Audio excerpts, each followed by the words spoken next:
I love you, hon. Love you too. Kahapon, guys, tinanong ko yan siya. Nag-upo kami dito kasi boring talaga yung buhay namin kapag andito siya. Parang nanonood lang kami ng TV. And tinanong ko siya. Alam niyo yung tanong ko. Hindi, sabi ko, hindi ka ba na ano, yung paminsan naisip mo ba na parang, it's okay, honey, you can listen to that. Naisip mo ba na ano, yung wala tayong anak, and then sinong mag-aalaga sa atin? Kahapon na-curious ako ba, paminsan ba nasasad ka ba na wala tayong anak? And then, ang sagot niya sa akin, sabi pa niya, depressing daw. Depressing, sabi pa niya, depressing. Depressing talaga pa, all the time daw yung niya, depressing. So, ako, nakatingin ako sa kanya, sabi ko, oo. Parang wala tayong anak talaga. So, tinanong ko siya, wala ka talagang anak sa sa iba ba? Sa iba, baka hindi mo alam, or baka may hinala ka, something. Sabi niya, sure daw wala. Hindi kasi ito pala hindi ito yung parang transfer ba sa mga babae na kahit sino-sino lang. Hindi siya ganun. Parang tinanong ko yung mga kapatid niya, yung inanan, yung buhay pa, iba talaga to siya. Tinanong ko din siya, consistent naman yung mga sagot niya, walang pa ligo-ligo ba diretso. Hindi daw talaga siya ganun na lalaki, yung parang ambak dito, ambak doon, wala siya. Yung ambak-ambak ba na ibang babae, wala. Yung talagang pagmasyuta niya, ganun, yun lang. So, yun siya. So, nakaka-depress daw isipin. So, yun siya, guys. So, yun yung sagot niya sa akin. Sabi ko, ang hirap no, yung parang, sabi ko sa kanya, pag matanda tayong dalawa, kung sobrang tanda na niya, ako din, tumanda din ako kasi hindi naman talaga ng bata. So, sabi pa niya, parehas daw may magkamang. Parehas daw may yung parang hindi makalakad, nandun sa sahig, nagbinirahay na lang migtiil. Kahapon talaga, may mga time na magaganon kami. Yung mag-usap kami yung parang curious ako hindi kasi ito siya open sa mga naramdaman niya, yung mga ganon, yung mga walang anak-anak, ganon. Yun, so kahapon, natanong ko siya, sabi ko sa kanya, anong feel mo na katulad ng anak mo, katulad ng kapatid mo, may mga anak, pag tumanda sila, merong mag-alaga tayo, anong feel mo? Hindi ka ba na-curious na, wala, yung anong look ng anak natin, ano bang ugali, ganun ba, yung lalo na iba-iba kaming lahi, na curious daw siya, pero depressing lagi daw kuno. Gana na mo, yung sagot. Ay, nako, buhay. But anyway, guys, hindi ko alam kung anong gagawin ko ngayon. Laaya, gigaayo. Ay, laay ka, iba na tanaw lang, may direct sa, gusto ni Tami na series man yun. Di po ko makalakaw kay murag lain akong gibati. Kahapon pa to yung naramdaman ko. Gahapon pa jud ni. Sumakit yung ko, puson. And ako ba kasi umalis kami kahapon and then sumakit siya. Pagdating ko dito, nitumar kog tablitas nga pangpawala sakit ba kasi sobrang sakit. Pero wala pa siya, hindi pa ako hindi pa ako nilabasan.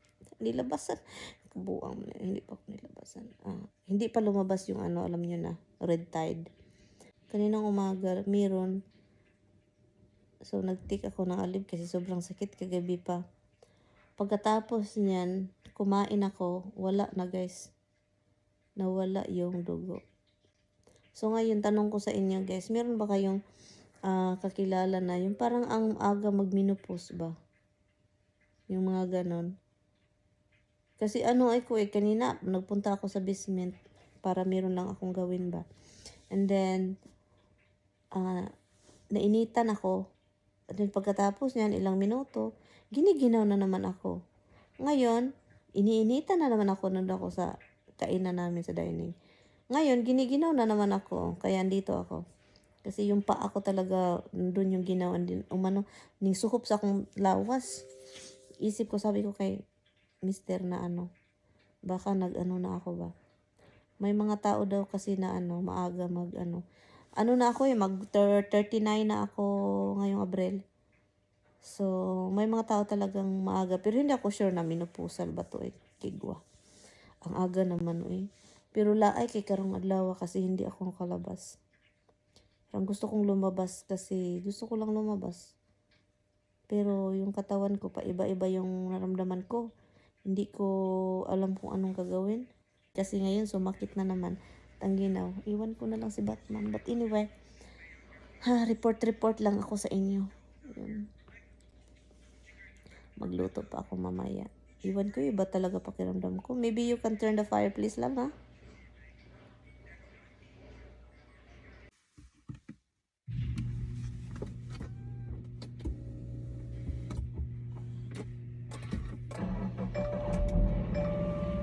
May time talaga na masarap mag-alis or masarap aalis ng bahay na tayo lang mag-isa sa sasakyan kasi masarap kapag malakas yung music and then kanta-kanta and then yon.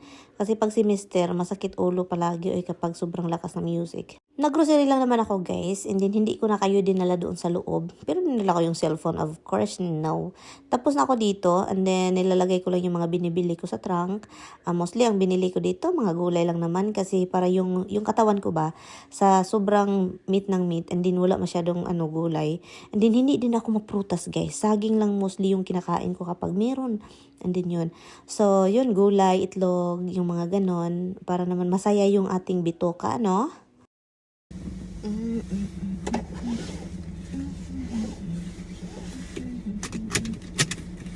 Tara, alis na tayo kasi pagdating sa bahay magluluto pa ako. Alam nyo na, pagdating sa bahay gusto ko talagang agahan yung mga ginagawa ko, yung mga plano ko dapat maagang matapos. Kaso ayaw ko talagang magluto guys na parang 30 minutes later, kakain na tayo and then yun pa ako mag-start, no. Gusto ko talagang maaga tapos na ako sa mga niluluto ko yon. Tara guys, samahan nyo na ako guys.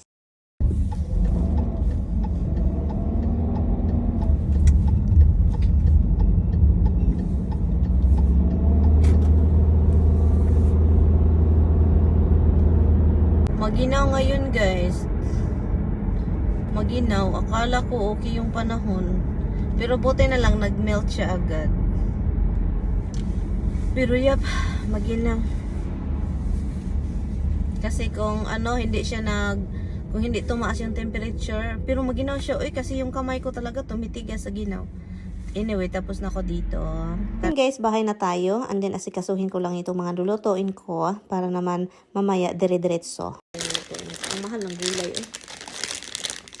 May pangtapo lang ito sa basura. Pero dito, ang mahal, almost $5 na ito.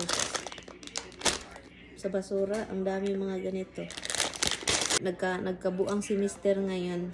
Nagkabuang siya kasi tinawagan niya yung isang bangko niya. Nagtataka siya kasi may kumuha ng pera. $1,500 yung winidraw. Bagong account yun. Nilagyan niya yun ng pera. Ngayon, may nag-withdraw. So, ngayon tinatawagan kasi sabi ko tawagan mo kasi baka nang kaganap-ganap ng bangko na yan, no? So, ngayon tinawagan niya. Ang tagal pa naman nila sumagot. Kapag tawag ka, ang tagal nilang sumagot talaga. Grabe. So, kailangan talagang puntahan doon. Anyway. So, yun. May kumuha ng pera niya. Magkaano ba yung mga nasa, I think, na mga nasa 70 something pesos. 70,000 or 75, something like that. Yung mga nakuha.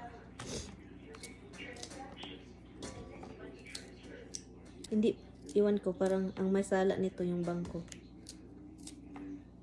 Kasi imposible may nag-withdraw. Bagong account yan. Andun si Tami sa labas Kinausap niya yung babae. Dalawang babae na yun. Nagtulak-tulak na sila guys. Nagtulak-tulak sila kung anong nangyari. I will pass you to the other agent. Okay sir. Can you wait sir? Ay, nako, kaloka. Nagtulak na sila. Buti na lang inopen ko yung ano, kahapon pa yun na sulat galing sa bangko.